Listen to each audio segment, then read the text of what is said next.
Bonjour à tous. Eh bien, prenons encore un instant ce matin pour lire et méditer un passage du Livre du ciel de Luisa Picaretta. Au nom du Père qui m'a créé, du Fils qui m'a sauvé et du Saint-Esprit qui me sanctifie. Amen.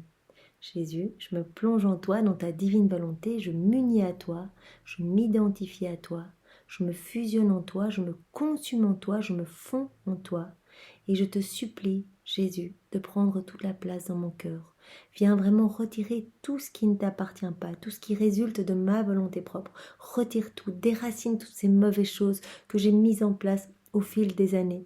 Seigneur, vraiment pardon et miséricorde pour moi et pour chacun de nous. Pardon pour tous ces actes dissociés de ta divine volonté. Viens recréer cet espace nécessaire dans mon âme. Purifie vraiment mon cœur pour que tu puisses bien t'y établir avec le Père et le Saint-Esprit et t'y sentir libre d'agir à travers toute mon humanité que je t'offre. Seigneur, vraiment, je t'offre tout ce que je suis. Utilise mon corps pour vraiment être une extension de ton propre corps à toi. Que tu puisses bien prolonger ta vie en moi à travers mon humanité. Viens dans toutes mes paroles, viens dans tous mes regards, viens dans tout ce que j'entends, viens dans chacune de mes pensées, qu'elles soient vraiment droites, qu'elles soient organisées en toi. Viens vraiment dans toutes mes actions, Seigneur, vraiment que tout soit divinisé par ta présence. Viens dans mes pas, que mes pas soient sanctifiés vraiment par tes pas à toi dans les miens. Que ce soit toi qui marches à travers mes pas et que vraiment tu ailles à la recherche des âmes à travers ce que je t'offre, Seigneur. Je te donne tout. Viens faire battre mon cœur. Viens dans tous mes mouvements conscients et inconscients. Je voudrais vraiment que chaque micro-mouvement, même un battement de cils, puisse te rendre gloire. Que tout te soit offert comme un milliard d'actes d'amour au nom de toutes les générations, passées, présentes et futures. Sers-toi vraiment de mon existence pour te glorifier. Je veux, Seigneur, devenir un instrument de paix, d'amour et de miséricorde entre tes mains.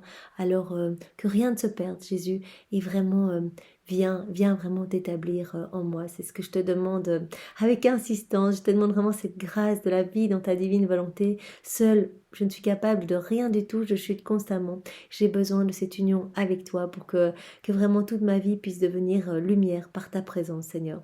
Viens maintenant éclairer mon âme, ouvrir mon intelligence pour que je puisse comprendre ce nouveau passage que tu nous donnes comme un précieux enseignement pour vraiment nous élever, nous faire grandir en sainteté, pour nous ennoblir et pour vraiment que nous retrouvions cette place d'enfant de Dieu, cette place d'enfant de lumière, que nous travaillions à l'avènement de ton royaume et que vraiment nous te fassions plaisir à chaque instant, que nous puissions devenir des sources de réjouissance pour toi, que nous, ici-bas, nous puissions être comme que nos âmes puissent être comme des tabernacles d'amour pour toi et de consolation, de réparation au nom de tous. Alors Seigneur, maintenant parle, médite à travers ma bouche et vraiment envoie-moi ton Esprit Saint que je reste toujours dans ta vérité. Alors nous allons méditer le passage du 6 décembre 1919. C'est Louisa qui parle. Je ne me sens pas la force d'écrire ce qu'on me demande. Ah non, ça nous avons fait hier, donc c'était par rapport aux réprouvés que nous avons la possibilité d'offrir nos prières, même pour les réprouvés, pour vraiment rendre tout l'amour, l'honneur et la gloire qui n'a pas été donné de la part de ces personnes, de ces âmes à Dieu. Donc on peut réparer au nom de tous, même au nom des réprouvés. Alors nous allons faire le passage juste après, donc celui du 15 décembre 1919. C'est Louisa qui parle. Je disais à mon toujours aimable Jésus, puisque tu ne veux rien me dire, dis-moi au moins que tu me pardonnes si je t'ai offensé. Il me répondit, en quoi as-tu besoin de pardon? L'âme qui fait ma volonté et vit en elle n'a plus en elle la fontaine du mal, parce que ma volonté est la fontaine éternelle, immuable et inviolable de tout bien et de toute sainteté. Voilà, Louisa dit, mais si j'ai fait quelque chose qui t'a offensé, parce que Jésus aimait souvent, dans ses révélations, il restait en silence, avec Louisa, parce qu'il dit, à chaque fois que je travaille, quand tu t'unis à moi dans la divine volonté, après avoir travaillé, j'aime vraiment rester en silence pour profiter de tous les fruits de mon travail en toi et dans toutes les âmes autour de toi. Donc elle dit, mais c'est quoi ce silence? Est-ce que j'ai fait quelque chose qui t'a offensé? Elle dit, mais non, mais à partir du moment où tu t'unis à moi, où tu vis dans ma divine volonté, tu as la fontaine de tous les biens en toi, de toutes les vertus à la perfection, etc. Et donc il n'y a pas de source du mal. Donc tu ne peux pas m'offenser. C'est moi qui agis en toi et tout est perfection, tout est beauté, tout est lumière. Et en plus, donc c'est lui qui vient vraiment nous nettoyer.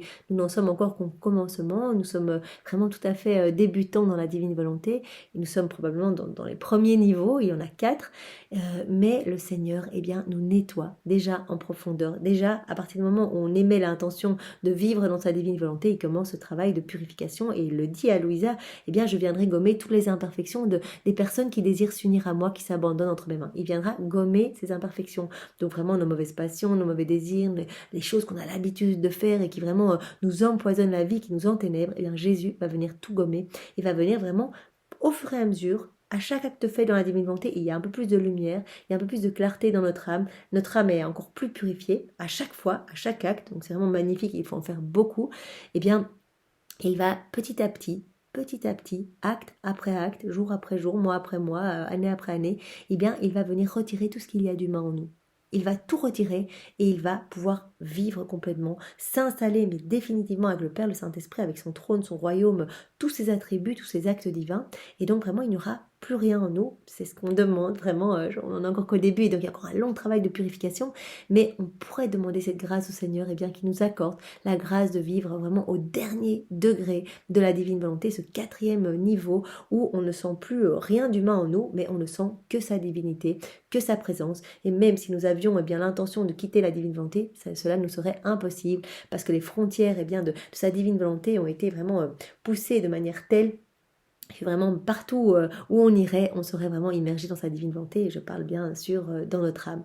Donc vraiment ce travail est magnifique, et voilà, comme nous l'avons vu hier, avant-hier, etc., Jésus opère cette purification jour après jour. Il va venir nous nettoyer de nos doutes, de nos peurs, de nos incertitudes, de tout ce qui provient bien, des ténèbres. Donc voilà, Louisa ne doit pas s'inquiéter puisque elle est vraiment au dernier degré de la divine volonté. Jésus est constamment en elle, vit en elle et opère en elle à chaque instant. Donc il dit, tu as en toi la source de la sainteté, donc il n'y a pas de source du mal dans ton cœur, puisque vraiment tu t'unis à moi à chaque instant et tu es vraiment bien, la chef de file bien, des personnes qui vont vivre dans la divine volonté. Voilà. Quand ma justice me force à frapper les créatures, il semble que je leur fais du mal. On va jusqu'à dire que je suis injuste. Eh bien, le Seigneur est très offensé quand nous avons l'impression bien, que voilà, c'est injuste. Le Seigneur permet ça, c'est vraiment injuste, et donc je perds la foi, et donc voilà, je me perds dans les choses du monde, et j'abandonne le Seigneur, je ne veux plus croire, plus aller à la messe, c'est trop injuste cette chose-là. Mais cela est impossible parce que la fontaine du mal n'est pas en moi. Il dit pareillement, lui c'est la fontaine de tous les biens, de tous les bienfaits, de la perfection, vraiment de toutes les vertus. Et donc il ne peut pas souhaiter quelque chose de mal. C'est impossible, il n'a pas le mal en lui. Donc il dit c'est impossible. Si je donne quelque chose, si j'autorise quelque chose dans la vie de certaines âmes, eh bien c'est pour qu'elles puissent grandir en sainteté. Parce que moi ce qui m'importe c'est le salut des âmes. La petite vie ici-bas, elle nous est donnée pour mieux aimer, pour nous sanctifier, pour montrer qu'on a foi, sans le voir, qu'on a cette foi en sa miséricorde et en son amour. Voilà, donc cette vie-ci, elle nous est donnée pour nous perfectionner. Et donc si il voit que ici-bas, on se perd, on gonfle notre ego, que tous nos talents, que tout ce qu'on a reçu, tous les sacrements, on les foule aux pieds, on ne va pas à la messe, on ne va jamais se confesser, on ne demande pas pardon, on vit une vie vraiment sans Dieu et immergé vraiment dans le confort et les jouissances du monde, le Seigneur peut-être, pour sauver notre âme, peut-être qu'il va autoriser des choses plus difficiles dans notre vie. Après 10 000 stratagèmes d'amour pour essayer de nous faire revenir sur le droit chemin en nous inondant de grâces, de bénédictions, s'il voit que le cœur est trop fermé et qu'il ne peut pas donner toutes ces grâces, il va utiliser une autre manière de ramener l'âme à lui, et cela peut passer par évidemment parfois des souffrances. Ces souffrances, si elles sont offertes, permettent l'expiation des péchés, donc vraiment pas de purgatoire. Après, vraiment, on peut très bien expier son purgatoire ici-bas, mais permettent aussi, si elles sont offertes à Jésus, unies à celles de Jésus, vraiment offertes par amour pour Jésus, ces souffrances vont porter tous les fruits des souffrances même de Jésus. Et donc ça va être magnifique, cela va sauver non seulement notre âme, mais aussi les âmes de tous les hommes passés, présents et futurs, les âmes du purgatoire, etc. Donc Jésus parfois autorise des choses qui aux yeux des hommes peuvent paraître injustes, trop dures, etc., mais qui sont en fait pour notre sanctification. On ne sait pas. Comme par exemple l'exemple que nous avions lu il y a quelques jours, moi qui m'a marqué, ce jeune qui était complètement athée dans les faits, de l'alcool, les déboires ici-bas. Et il y a eu un moment une avalanche sur tout son village. Il a entendu des cris de personnes, de voisins, etc. Et vraiment, il a eu eh bien, une pulsion d'amour, vraiment, où il s'est dit, mais je dois aller les secourir, je peux pas les laisser mourir comme ça. Et sa maman lui a dit, mais non, il n'y a pas qu'une avalanche, il y en a plusieurs, tu vas te faire vraiment ensevelir, donc n'y va pas, laisse les autres y aller, attends les secours, etc. N'y va pas, tu vas risquer ta vie. Et lui, il a dit, je peux pas, j'entends vraiment ces cris de désespoir, vraiment les personnes qui sont en train d'étouffer sous les avalanches, je dois aller les sauver. Et donc vraiment dans cet acte d'immense amour, il a été et il s'est fait ensevelir. Mais il est mort avec le Seigneur l'a repris au moment où son âme était la plus belle. Donc le Seigneur sait exactement bien, ce qu'il permet dans nos vies. La maman aurait pu dire mais c'est injuste, il a été aidé, vraiment, c'est pas juste que le Seigneur l'ait repris à ce moment-là, mais peut-être que, voilà, il aurait survécu à cette avalanche, il aurait sauvé peut-être, ou il aurait pas sauvé, mais il aurait survécu, il aurait peut-être gonflé son orgueil, il aurait été, voilà, témoigné, je sais pas, à la télévision, et peut-être que, voilà, ça lui aurait servi un petit peu à gonfler son ego, à devenir de plus en plus mauvais, à écraser les autres, à manquer d'amour, de compassion. Donc le Seigneur l'a vraiment repris au moment où son âme était magnifique avec cet acte d'amour qui a permis bien d'expier toutes ses fautes en un coup, parce que vraiment il a donné sa vie pour sauver d'autres âmes, pour sauver d'autres personnes, d'autres voisins. Et donc vraiment, donc c'est vraiment magnifique. Et donc le Seigneur parfois autorise des choses pour notre sanctification, des choses qui peuvent paraître injustes, voilà, humainement. Mais il dit qu'il n'y a pas d'injustice en lui, il n'y a pas de source de mal, parce que c'est impossible. Lui, il n'est que perfection, que beauté, que lumière. Voilà. Tout au contraire, dans ces souffrances que j'en vois, il y a l'amour le plus tendre et le plus intense. Voilà ce qu'il permet, eh bien, c'est vraiment dans un amour tellement intense de nous voir revenir à lui, de voir que vraiment on va se purifier. C'est pour ça là qu'il souffre tellement quand, eh bien, dans les souffrances, eh bien, des âmes se rebellent, n'en veulent pas, sombrent dans le désespoir et parfois même vont jusqu'à se suicider et perdent même la foi, vraiment commencent à blasphémer, etc. face à ces souffrances. Alors le Seigneur dit, mais c'est un cadeau de prédilection que je te donne pour te ramener à moi parce que je t'aime, parce que tu es mon enfant, parce que je veux tout te donner, parce que tout mon royaume t'appartient. Je veux que tu sois vraiment près de moi là en haut. Et toi, tu n'as pas pris ce cadeau comme un cadeau d'amour, mais tu t'es rebellé et tu t'es perdu. Tu t'es perdu parce que voilà, tu as commencé à me rejeter et à t'éloigner de moi. Et donc tu as quitté la lumière et tu es rentré dans les ténèbres. Donc c'est vraiment un cadeau d'amour le plus tendre et le plus intense. C'est la volonté humaine qui est la fontaine du mal. C'est vraiment tout ce qui est mal, tout ce qui est vice, inéquité, méchanceté, ça provient de la volonté propre. Ça ne provient pas de la volonté divine, ça ne provient pas de Dieu. Il n'y a rien de mal en Dieu. Si elle semble faire quelque bien, ce bien est infecté et quiconque y touche en devient également infecté. Tout ce qui résulte de la volonté propre eh bien, est infecté malheureusement de même des actions qui paraissent pas mal, saintes, etc., pieuses. Eh bien, souvent, quand elles sont conduites par la volonté propre, elles sont teintées d'orgueil. Parfois, on fait des choses qui ont l'air saintes, mais vraiment pour avoir une reconnaissance autour de nous, pour voilà, qu'on soit plus considéré, plus apprécié, qu'on parle de nous en bien, pour avoir voilà, des appréciations, des valorisations, etc. Donc vraiment, malheureusement, il y a toujours un petit peu ce verre de l'ego, de l'orgueil qui teinte les actions que l'on fait même si elles sont très très bonnes, eh bien, les actions que l'on fait dans sa volonté propre, eh bien, n'ont pas bien sûr la même portée que les actions faites en union avec Jésus, les actions divines et éternelles que l'on fait quand on s'unit à Jésus, qu'on le laisse agir à travers toute notre humanité. C'est évident. Après cela, je me suis substituée à chaque créature, comme Jésus me l'a enseigné.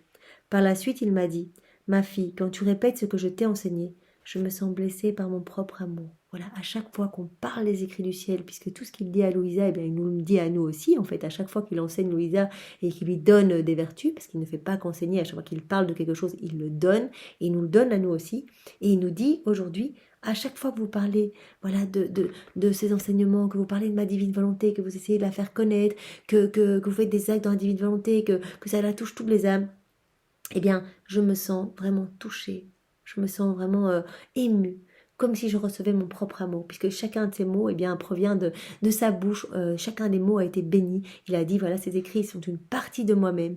Et donc vraiment, il est touché, il est ému quand on en parle et qu'on essaye de faire connaître, qu'on essaye que ce règne de la vie dans la divine volonté puisse arriver plus vite en parlant autour de nous. Quand tu le répètes, voilà, je sens vraiment mon amour me toucher, tu me blesses à ton tour. Par blesser, ça veut dire tu me touches, tu m'aimes. Même le simple fait de te remémorer mes paroles et mes enseignements me blesse. Si tu m'aimes, blesse-moi toujours. Ça veut dire rends-moi toujours ému en faisant cela. Parce qu'à chaque fois qu'on en parle, même le simple fait de se remémorer, ah oui, je me rappelle, j'ai entendu dans un enseignement du Père Duthène, il disait ça. Il disait vraiment tous les bienfaits qu'il y a de faire des actes dans la divine volonté pour toutes les âmes passées, présentes et futures. Le simple fait de s'en rappeler, Jésus reçoit déjà de nouveau son propre amour. Il se sent vraiment comme enveloppé de son propre amour. Et donc il dit voilà, continue à parler de ma divine volonté, continue de lire les écrits, de les méditer, de t'en abreuver, de transformer ton âme. Parce que vraiment, au plus nous avançons dans les écrits, au plus nous pouvons remarquer que Jésus travaille réellement notre âme. Vraiment, puisque nous recevons en même temps que Louisa, toute cette purification, les 10 premiers volumes, il purifie Louisa, mais il nous purifie nous aussi. Il nous détache des choses du monde, il nous dépouille de mauvaises passions, de mauvaises tendances, etc.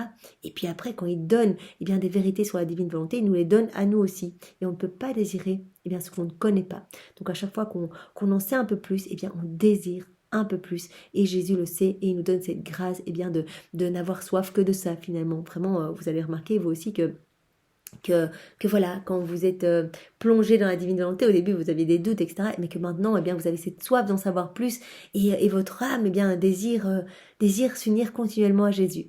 En tout cas, c'est le travail qu'il opère et il dit, voilà, ce n'est pas toi, bien sûr, par ta volonté propre, tu ne peux rien, c'est le travail de ma divinité en toi. C'est vraiment ça, ce travail, c'est d'avoir envie de faire tout le temps. Et même si on voulait s'arrêter, on n'y arrive pas. Vraiment, on a tout le temps une nouvelle intuition de faire quelque chose. C'est Jésus qui travaille en nous. On se dit, ah ben tiens, on va prier. C'est Jésus qui veut s'unir à nous dans la prière.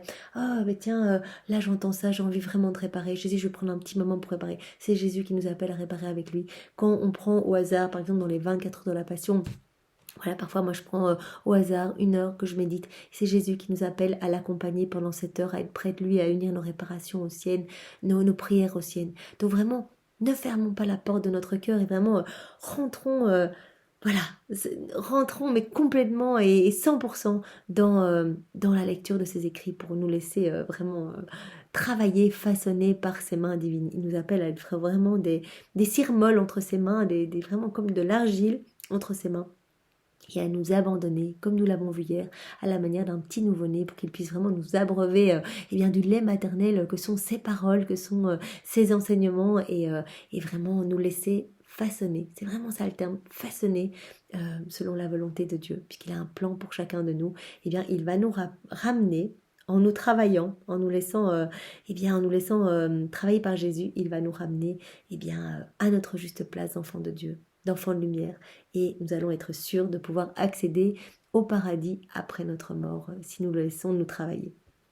Donc vraiment, merci Seigneur pour cet enseignement, et sois loué, béni et glorifié dans ta divine volonté, au nom de tous. Au nom du Père, et du Fils, et du Saint-Esprit. Amen.